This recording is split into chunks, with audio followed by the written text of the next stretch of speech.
obviously the outermost layer in which the goals for this program would be in terms of completing the course and the examination. This is the outermost layer at which the goals are. There are obviously, but I find that the bulk of the conversation that is there, many of the people who were speaking were also speaking about what you can call conceptual mastery.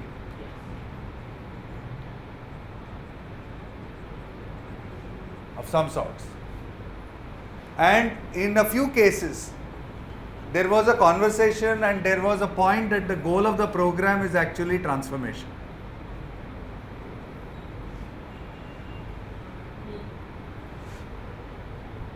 Okay, now we need to just recognize together that all the three things require different processes of learning. See, when one is looking at course and exam, it's a no-brainer, I'm not even going to discuss it.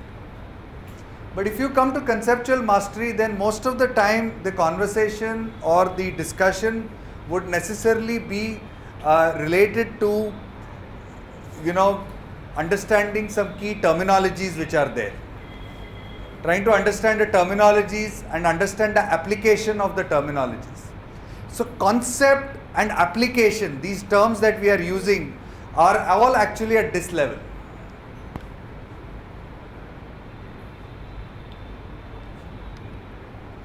But if you want to have transformation, and I can also say, sitting when I'm listening, that the greatest joy that many of you have got has been when you have seen transformation.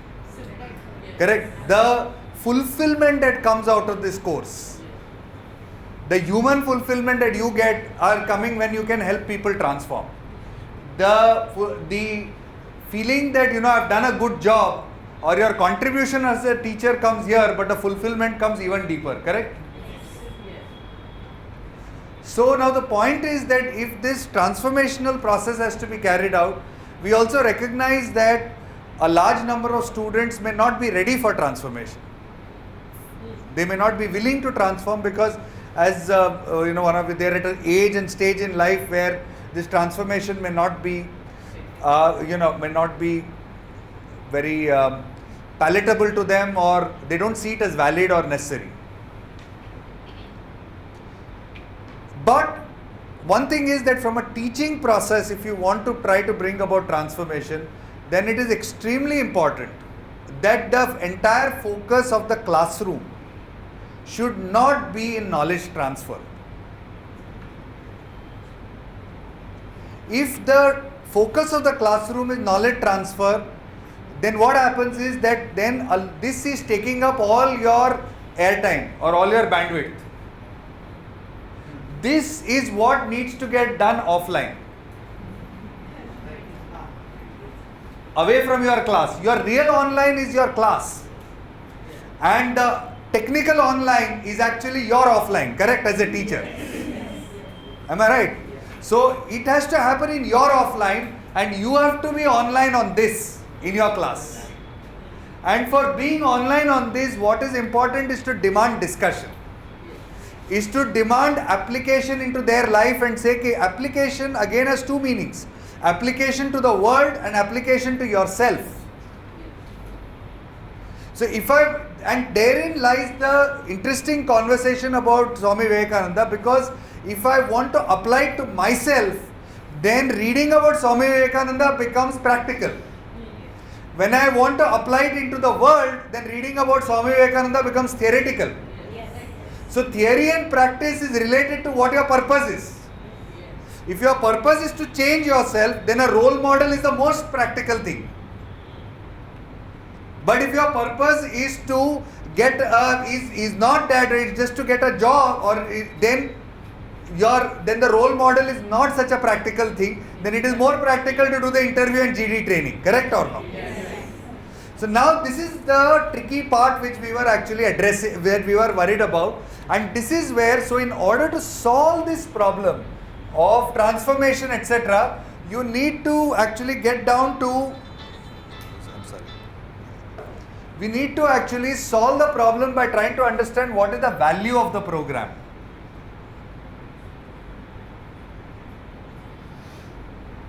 And if you think about the value of the program, there are three kinds of value to this program.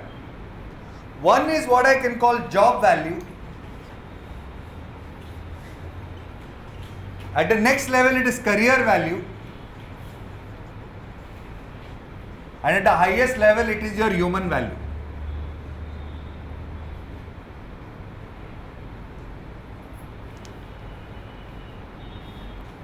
The argument or the discussion that was taking place in the class was, some people were saying that, I need to focus on job value, while some others were saying that I need to first focus on the human value because the program is focused at this level, at a career value level.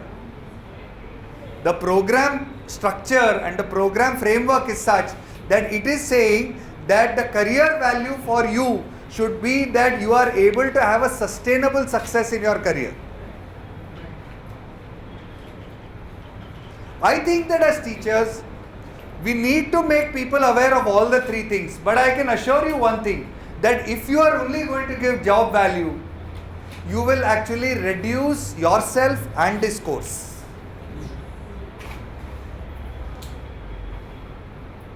Because the job value dimension of it is nothing but skills. Don't forget that the last three chapters are the easiest to teach and they were the easiest for us to make. Very obviously, because it's all about technique. We know how to do these techniques. There are so many people in our office who have been through all the IITs, all the IIMs and all the, they have gone through hundreds of GDs. They have all cracked the GDs. So they know how to write this in no time. It's not a big problem. The hard problem is the first few chapters where you are really trying to get people to do that. And this thing that is there, they can buy at any price outside, you see. It is buyable, this skill. You have to go there to somebody and you will get it and pay for it and get it. But this is not so buyable. You can't go to another class and say, you start teaching me what is my vision of career, because that person has to go through, that team or whoever has to go through a journey of personal transformation. They have to pay a price before they can give you anything, correct or no? They have to pay a price of their own life, no?